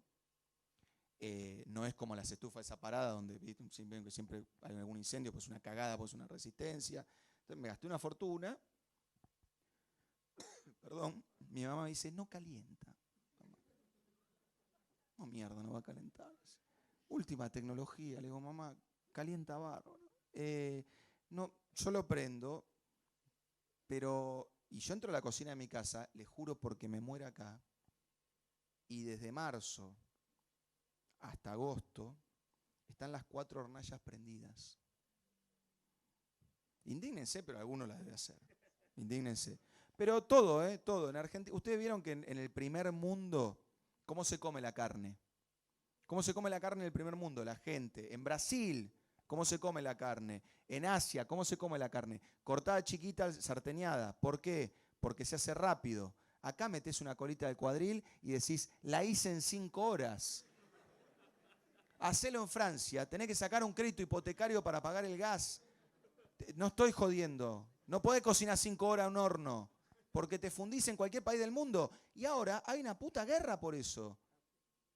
Entonces, la verdad, si como espacio político, de vuelta... Bueno, a eso iba. Si como espacio político no podemos hacer eso... Lo que me hace ruido de lo que vos contás es que precisamente, al menos lo que la opinión pública consumió, es que uno de los cortocircuitos más fuertes que había en el Ministerio de Economía era la resistencia del kirchnerismo de nacer ese ajuste, que vos planteás claramente que no sería tanto. Tiene que haber otra razón, o no económica. A ver, ¿cómo puede ser? O sea, no, cuando finalmente el Frente de Todos suba las tarifas, si es que eso ocurre, estamos en duda, pero cuando finalmente el Frente de Todos suba las tarifas, yo me juego la cabeza que la tapa de Clarín va a ser tarifazo. Me juego la cabeza, pero, pero yo no tomaría decisiones políticas siempre, a veces tal vez sí, pero siempre en función de la tapa de Clarín. Porque si vos evitás la tapa del tarifazo, después día por medio hay una tapa que dice, con este nivel de subsidio se va a ir toda la mierda. Sí. Que es el anverso de la tapa. Entonces, mi punto es, para mí yo les digo francamente de vuelta, cuando uno se considera progresista, tiene que tener los pies en la tierra. Entonces, les voy a decir algo que es verdad en el país estadísticamente hablando. Si dividimos a la población maniqueamente en pobres y ricos, o sea, en vez de 10 deciles, la mitad para allá es rico, la mitad para acá es pobre, si ustedes tienen gas de red, son ricos. Entonces, estamos discutiendo cuánto garpamos el gas y hay gente que se calefacciona con garrafa y más abajo de eso hay gente que se calefacciona con leña. Entonces, la verdad, yo creo que eso es una tara que ha tenido el gobierno, producto de, sí, de vuelta, esta cosa medio pendular que tiene la economía argentina, citando a Diaman, que es, en los 90, es cierto que teníamos las tarifas públicas más caras del mundo, literalmente. Salida la devaluación, la idea de los contratos originales era que eso indexara por tipo de cambio. Volaba todo por el aire. Entonces estuvo bien romper esos contratos. Es mentira que en el capitalismo no se rompen los contratos, se rompen todo el tiempo. Eso es la insolvencia. Ahora, una cosa que estuvo bien, 2-3 años para dejar unas tarifas que, acuérdense que 250 kilowatt-hora, no 400, en los 90 valían más o menos 50 pesos dólar. Y la jubilación mínima era 150 pesos dólar. O sea que 250 kilowatt por hora, que es lo mínimo que podés consumir para no tener que tener la luz apagada de noche, era 1/3 de la jubilación. Era como que yo te dijera que hoy la tarifa mínima del país vale 15, 18 lucas. Entonces, eso estaba mal. Nos bandeamos a la otra punta. Bien, la última pregunta, ya estamos en la hora, pero no podía dejar de hacértela estando en Santa Fe. Santa Fe, con los números sobre la mesa, lo veo acá al ex ministro de Economía, te lo recuerda todas las semanas, aporta mucho más de lo que recibe a nivel nacional. Está claro, búsquelas dividido por habitante, por PBI, por lo que sea. Hay claramente una situación de injusticia fiscal. ¿Hay algo que lo explique que nosotros no le estemos viendo? Diciendo, mira, es cierto, a ustedes le sacamos más de lo que devuelven, teniendo índices sociales complicados, porque Santa Fe es una provincia rica, productivamente hablando, competitivamente hablando, pero los indicadores sociales de pobreza e indigencia en Ciudad de Santa Fe y Ciudad de Rosario son malos. Entonces, ¿hay alguna cosa que no estemos viendo? Vos estuviste en el Ministerio de Economía, que explicaría esto que está pasando, porque pasó también durante el gobierno de Cristina y de Néstor. o en realidad es una injusticia que hay que combatirla políticamente de otra forma y es otra cuestión. Voy a dar una primera respuesta muy antipática, así que si se pone picante.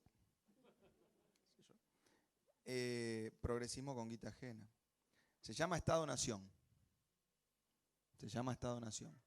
Cuando uno decide constituir un Estado-Nación, la cuenta de cuánto pone cada provincia se terminó. Si estuvo bien constituido el Estado-Nación, qué sé yo. Por ahí había que meter Perú con el Potosí, quedó afuera, Uruguay, Artigas, si quieren hacemos chiste, pero quedó así. Ahora, en todos los países del mundo, la ciudad capital es el centro financiero del país, las empresas tienen sede legal ahí, generan mucho empleo en el área de servicios, eso genera mucho empleo informal y se te arman conurbanos. Hay pocos países en el mundo que no tienen conurbanos en torno a las grandes urbes. Es un fenómeno medio del capitalismo moderno, te diría, desde la Primera Guerra para acá. Ahora,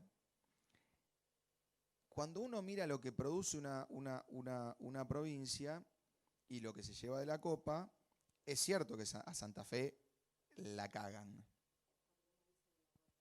Todo, inversión en infraestructura, Sí, te meto todo en la bomba. Perfecto. Ahí vieron que se iba a poner picante. Ahora, cuando vos ves los recursos por habitantes, Argentina está evitando darse una discusión hace por lo menos 25 años. Y el problema de esa discusión es que lo que está en duda y lo que se puso en duda en un momento muy complicado, y de ahí salimos de pedo, pero casi se diluye el Estado-Nación, es justamente ese acuerdo de que la Argentina, que armó la coparticipación con la ley de ya, digamos, que está muy vieja, no es la Argentina de hoy.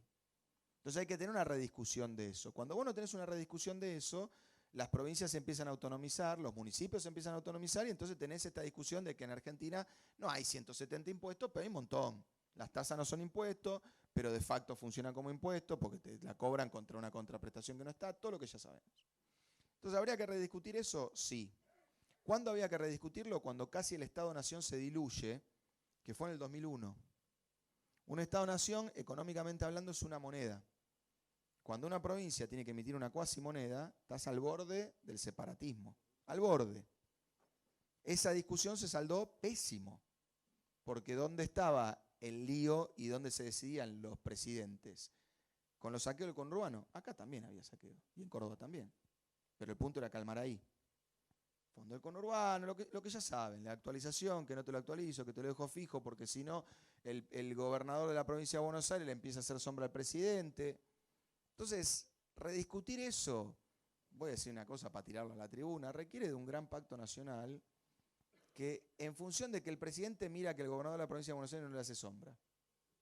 Y después empieza a pensar que Santa Fe guarda porque vuelve el socialismo, Córdoba guarda porque está el peronismo de la provincia de Córdoba, en Mendoza los radicales, qué sé yo, no va a funcionar.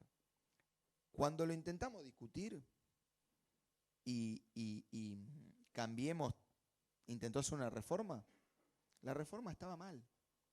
Porque la reforma tenía un objetivo macroeconómico, no un objetivo de equidad. La reforma era, necesitamos bajar impuestos y sobre todo impuestos provinciales. Yo decía, pero alguien hizo una cuenta de si Santa Fe necesita más, menos. No. Era de vuelta. Cuando esta discusión la hacemos los economistas, sale mal. Sale mal. Entonces, mi impresión es que la política no está en el grado de madurez como para poder discutir este punto, lamentablemente. Bien, vamos a terminar esta parte. Un aplauso para Emanuel, por favor. Gracias por tu tiempo. Una hora hablando. Bueno, queda un ratito y la idea era también aprovecharlo ya que estaba acá por si alguien tenía alguna inquietud, alguna pregunta. Clara, Vero, Gonzalo, los veo ahí, ¿no? Lo manejen. ¿Cuánto va a estar el dólar? ¿Eh? ¿Cuánto va a estar el dólar? Pregunta fácil. fácil. O sea, si es lo más importante, más de lo que diga Massa, sino el día después del dólar, ¿no? O sea, por eso ahí hay una. Sí. Un gusto, muchas gracias, Emanuel. Consultarte respecto a lo que nombraste la medida del Banco Central de mandar a los importadores a 180 días. Básicamente Dentro del equipo económico de Guzmán, muchos hablaban de que estamos en un sendero de dominancia fiscal, más después de lo que se pactó con el fondo. La pregunta es, prescindiendo de las impo de gas, yo mando a los tipos a 180 días, ¿no es cierto? En realidad los tipos van a hacer cola y van a mirar la tasa a 180 días. ¿Cuál sería el incentivo precio que les tengo que dar para que no me caigan todo al día 180 y que se me disparen las importaciones de los 7.000, 8.000 palos mensuales que venimos? Mira, recién cuando venía para acá, en el remis, venía hablando con un amigo, ¿no? Que me cuenta que se tiene que operar y que se tiene que poner un lente porque tiene no sé qué catarata, no sé qué, pero hay un lente que si se pone ese lente, que no sé qué le cubre la prepaga, no tiene que usar anteojos para ver de cerca. Entonces me dice, che, tengo el siguiente lío, que es que el tipo me dice, la operación vale $3.000, ¿no? Entonces digo, ¿no te la cubre la prepaga? No, no. Ah, bueno. ¿Y cuál es el tema? No, que el tipo me dijo $3.000, dólar billete. Yo no me opero, digamos. Uno me dice, pero no importa, uno como economista.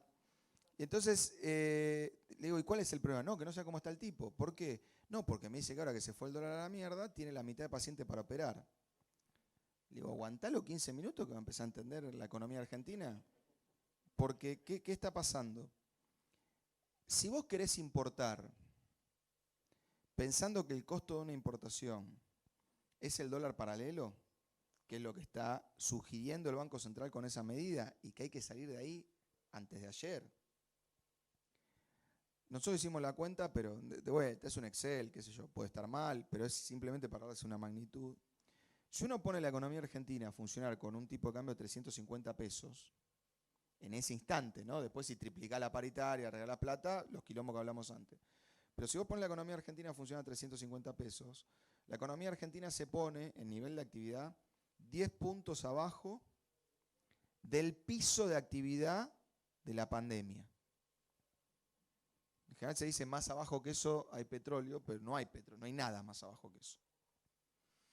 Entonces, ahora, si vos en realidad estás trayendo la importación, porque en realidad lo que querés no es vender el lente importado, o el insumo importado, o la PlayStation importada, sino que lo que querés es conseguir dólares a 130 y después darte vuelta y venderlos a 200, 280, 350, tu función económica dentro de tu compañía ya no tiene que ver con la elasticidad de tu demanda, la competencia, el nivel de ingreso, cuánto va a crecer el mercado.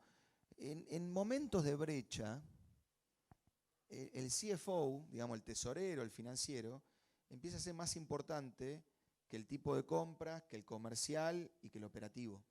Porque la economía, la compañía se reconfigura.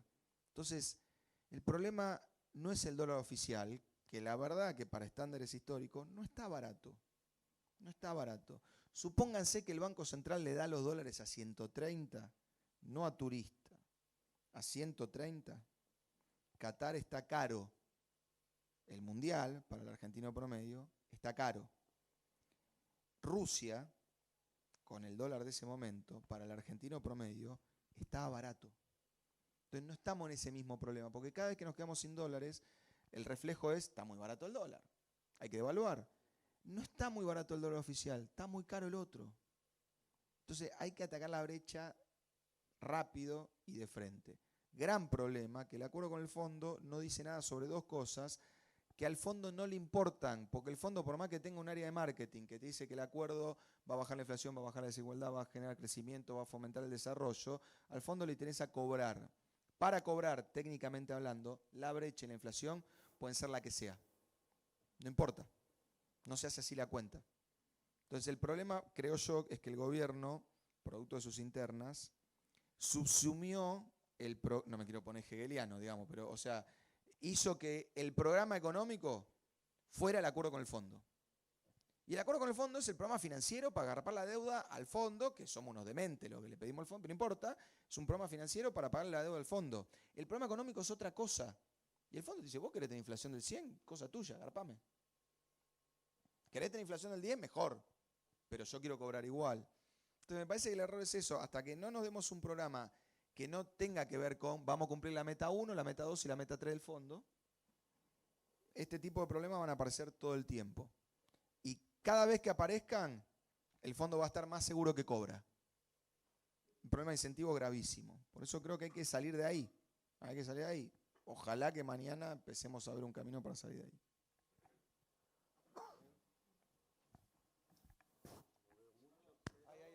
Por allá, ¿no? Ahí te llevan el micrófono. Buenas tardes. Gracias por la exposición, la verdad fue clarísima.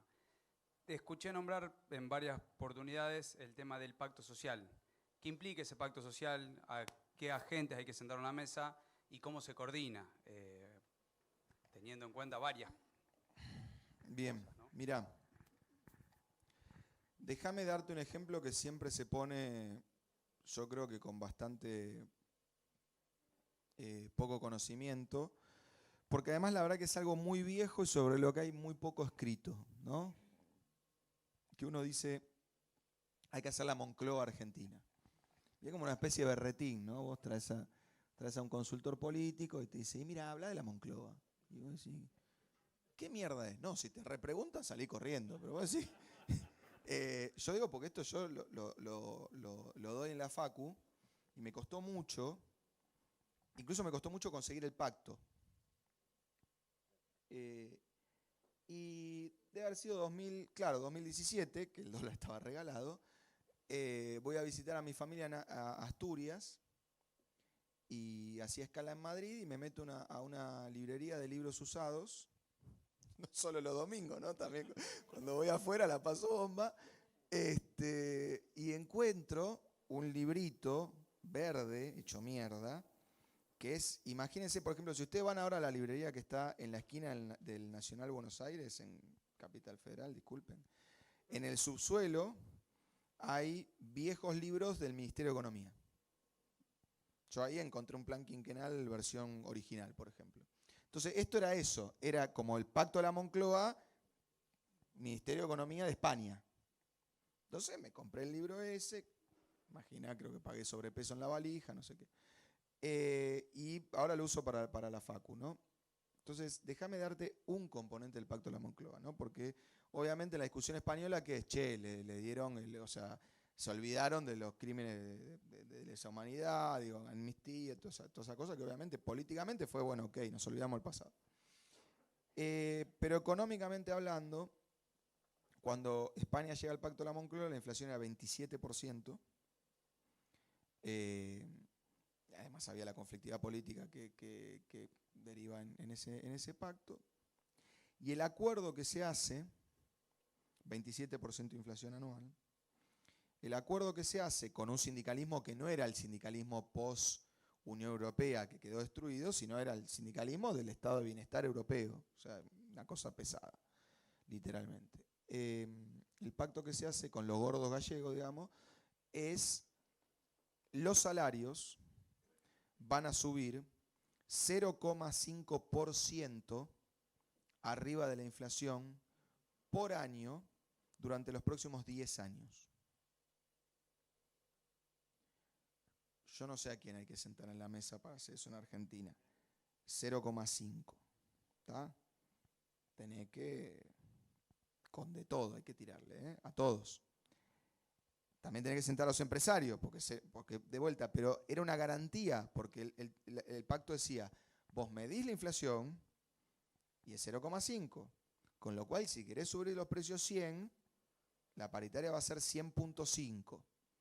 El pacto era bastante sofisticado porque decía, si la inflación acelera, se acorta el periodo de indexación. Con lo cual era un esquema de incentivos muy bien pensado. Entonces vos decís, la verdad que si haces eso en Argentina, los sindicalistas se quedan sin laburo, o, la verdad que yo lo he hablado con muchos compañeros de la CGT, me dicen, no, la verdad que no nos quedamos sin laburo. Podríamos empezar a discutir condiciones de trabajo, podríamos empezar a discutir productividad, algunos te dicen eso, otros te mandan a la mierda, no importa. Ahora, lo que digo es, yo como tengo el berretín, la otra vez, para dar esa clase, me pongo a hacer la siguiente cuenta, ¿no? ¿Cuándo la inflación en Argentina se empezó a ir de rango? La verdad que se empezó a ir de rango en 2008. Pero después vino la subprime, con lo cual 2009 fue un quilombo, pero en 2010 ya te fuiste de rango fiero. Pero entre 2010 y 2015 todavía el salario sigue avanzando. Entonces vos decías, bueno, mira, inflación de 25, pero el negro saca 30, el negro moyano saca 30, eso ordena y más o menos la economía crece. Pero después empezamos, ¿no? El zigzag, que un año te gano, con otro año pierdo, 6 meses te gano, 6 meses pierdo. Entonces hice pacto a la Moncloa, económicamente hablando, desde el 2010 hasta hoy. En vez de, te dejo la misma inflación, es un chiste, no importa, digamos, para entender a dónde está la cosa. Te dejo la misma inflación y en vez de ponerte la paritaria cada año, la promedio, te pongo 0,5 arriba de esa inflación. Hoy el salario sería 38% más alto que el actual. Podrías comprarte 38% más de bienes y servicios que el actual. Ahora, cuando uno lee los documentos más históricos del Pacto de la Moncloa, yo ahí es donde me indigno un poquito, nadie fue tan salame de decir hay que sentarse en una mesa y ponerse todo de acuerdo. Porque eso es un. O sea, estaban a los tiros los tipos. ¿Qué sentarse en una mesa? O sea, te mataron 5, el otro te mató 10, en un momento dije, bueno, paremos un poquito. Nada, vos no me juzgas a mí, yo no te busco a vos. No es una cosa de sentarse en una mesa y ponerse todo de acuerdo. Eso es, viste, queda bien decirlo, pero no se hace así. Entonces se hace de dos maneras. Me voy a hoy, ¿no? O encontramos dos estadistas, uno de cada lado,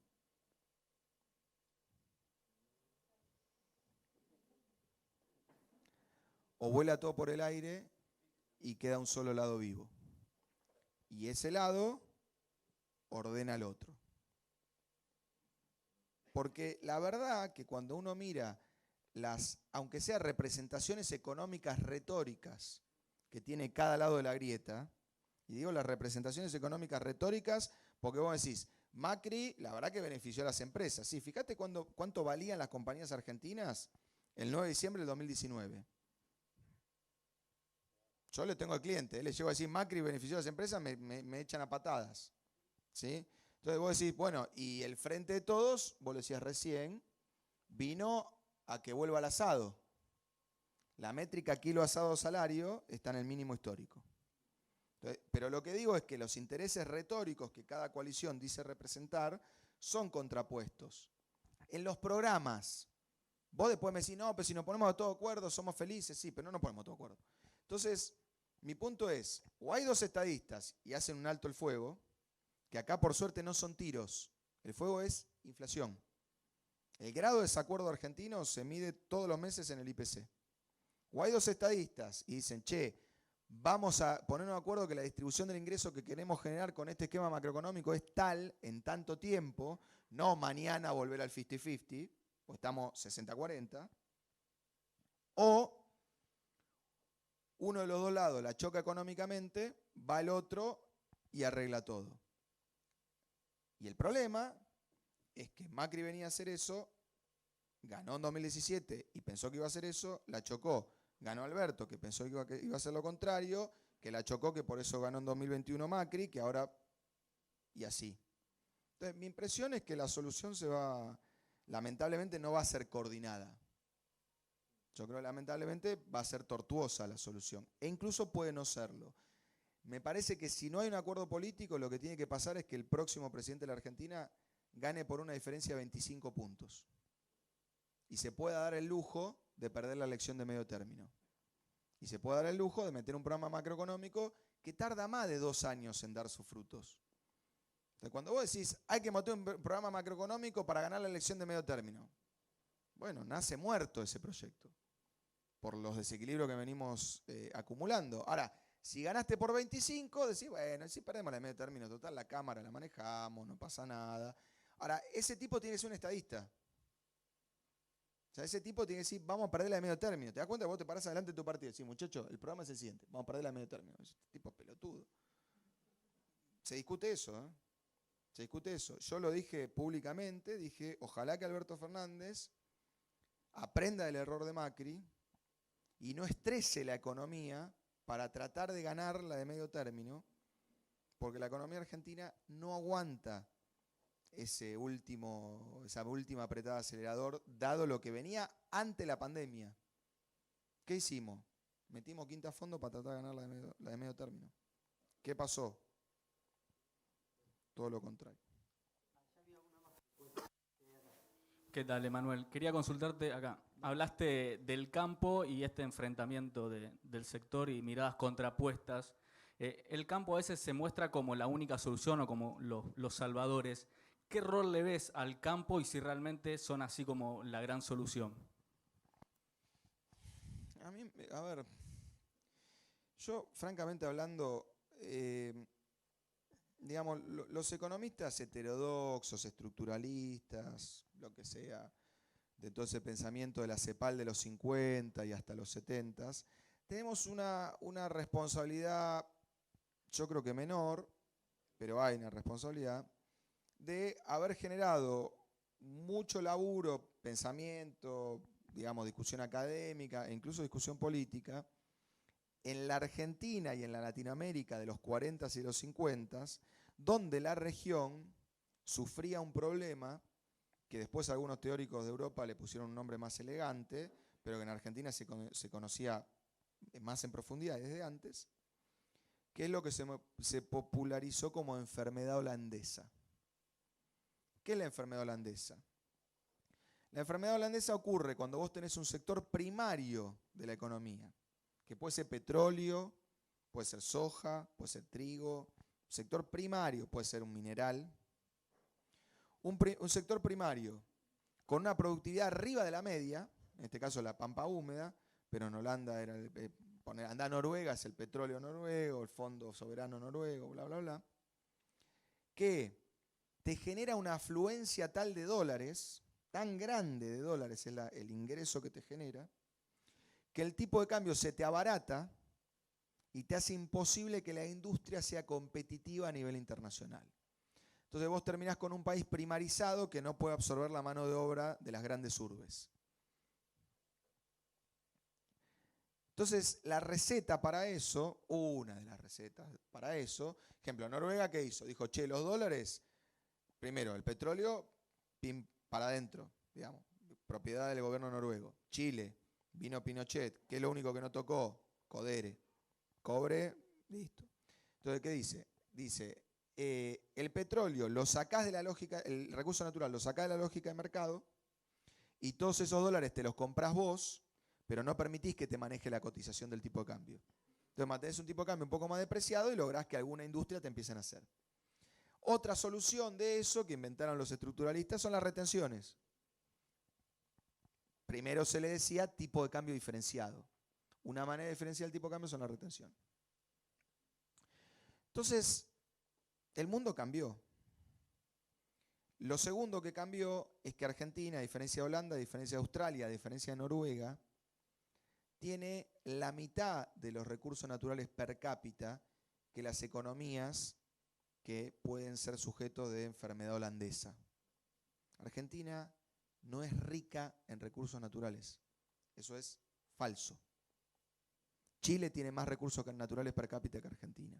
Australia ni que hablar. Noruega, olvídate, Noruega 7 veces más. Lo que nos pasaba a nosotros es que los ciclos de los commodities nos mataban. Pero no tenemos un país que estructuralmente sufre enfermedad holandesa.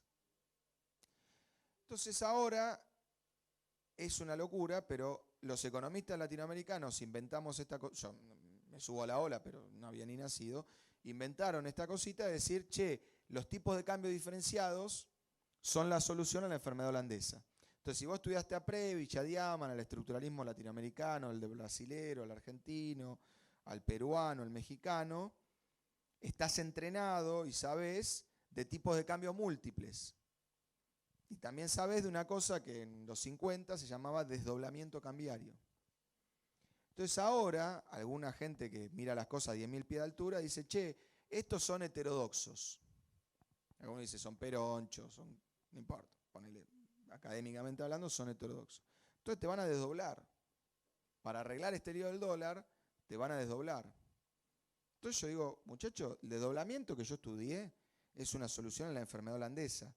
La enfermedad holandesa significa que el Banco Central está rebalsado de dólares. Traeme una enfermedad holandesa, hago la de Pasteur, ¿no? Me la trago así a ver si me infecto. O sea,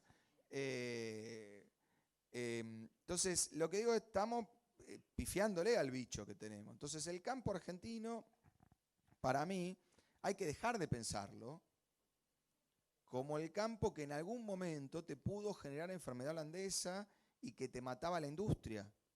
Porque Argentina ya tiene industria. Argentina es competitivo en el sector automotriz, es competitivo en la economía del conocimiento, es competitivo en biotecnología, con este tipo de cambio y con uno más apreciado también. Y no importa si la soja se va a 600, mirá la paradoja, que con la soja 600 no tenemos enfermedad holandesa. Entonces, para mí, yo francamente creo que, con esto cierro, la dictadura nos hizo un agujero ideológico conceptual a los economistas, sobre todo a los economistas heterodoxos, que generalmente estaban identificados con la izquierda nacional o con el peronismo. ¿Por qué? Porque la mayoría de los tipos que yo leo, salvo los que se convirtieron, no voy a hacer nombres, en el 55, digamos, pero la mayoría de los tipos que yo leo que discutían estas cosas estuvieron desaparecidos o exiliados. Uno de los mejores papers de esto lo escribieron Brown y Joy, el abuelo del secretario de Comercio de Cambiemos, que tuvo que estar exiliado en Cuba un montón de tiempo. Otros pensadores muy, muy sofisticados, digamos, económicamente hablando, los desapareció la dictadura, en economía no se podía dar ciertos autores. Entonces, ¿qué pasó? Cuando vos arrancaste a estudiar heterodoxia en la vuelta a la democracia, hay todo un periodo donde no hubo pensamiento nacional respecto a la realidad concreta del hoy. Entonces vos decías, che, hay un quilombo. ¿A quién leemos? Bueno, Diaman es lo último, probablemente el más lúcido. Pero cuando vos te ibas a leer a Prebisch, o te ibas a leer a Celso Furtado, o te ibas a leer a Brown y Joy, o esos tipos que escribían en los 40, en los 50, en los 60, te estaban contando la dicotomía campo-industria, que en los 40, en los 50, en los 60 era cierta. Hoy ya no es cierta. La 125 fue el tiro de gracia a esa discusión. Entonces, cuando hoy viene un chacarero y te dice, el campo está tecnificado, está en la frontera del conocimiento, investiga, invierte en I+D, si te lo agarra un economista, vamos, como yo, dice, me está chamullando, está tecnificado, tirás el yuyo, tirás ahí, sale, total, la tierra. Es verdad que nosotros tenemos una fertilidad media mejor, digamos, en cierta zona. En Chaco sale soja porque hay ciencia en el medio, no hay ninguna fertilidad en Chaco. Entonces creo que hay un vacío que es el mismo vacío que yo creo que quedó al descubierto, no por la persona y no por personificarlo, con la salida del ministro de Producción, con la salida de Culfas. O sea, yo creo que buena parte del ideario peronista tiene una idea de industrialización que es del siglo pasado. Es del siglo pasado literalmente. La política industrial heterodoxa del siglo pasado, ¿qué es? Hay que llenar todos los casilleros de la matriz insumo-producto. Entonces arrancás con la industria liviana, seguís con la mediana, terminás con la pesada y tenés autarquía. Hoy el mundo no es eso. Hoy el mundo es, qué sé yo, Dinamarca, que es pionero en 2 sectores. Corea del Sur, que es pionero en 3 sectores. No hay bichos. Digo, uno dice, no, China. Mentira. Productivamente China ya no existe. China hoy es I+D. Productivamente es el sudeste asiático, que no es China. Entonces, yo creo que ahí hay un vacío conceptual en el progresismo. El progresismo piensa que industrializar el país es, y miren si no las campañas políticas, una persona vestida de azul con un casco amarillo. Y hoy, los que tengan acá, yo tengo 40, los que tengan entre 20 y 35, lo que sueñan es laburar con su laptop en París. Y eso es industrializar, ¿eh? Y esos son los salarios tope de gama en el mundo. El que nace en el primer mundo no sueña con ensamblar un auto en la línea fordista de producción o me voy 50 años para adelante toyotista de just in time. No piensa en un algoritmo. Y acá hicimos una ley de conocimiento y casi vuela al frente de todo por el aire, ¿eh? casi vuela al frente de todo por el aire, porque decían, es la ley para Mercado Libre. Y mi respuesta concreta, ¿y para quién va a ser? Menos mal que tenemos Globo en Mercado Libre, 2, 3 más, que son, digamos, que valen de 3 lucas para arriba. Entonces, me encanta a mí la discusión campo, industria, me puedo ir a Ricardo, David Ricardo es el primer tipo que discute la 125 en el Parlamento inglés, porque la industria se fundía, porque no dejaban importar trigo a las colonias, porque el lobby oligárquico y el salario de subsistencia y la garlopa. Pero lo hago la clase en la facultad y no me pongo a decir, habría que hacer como dijo David Ricardo, había que importar soja de Paraguay. No digo eso. Entonces es una discusión que lamentablemente está para mí medio anacrónica. Estoy súper optimista hoy.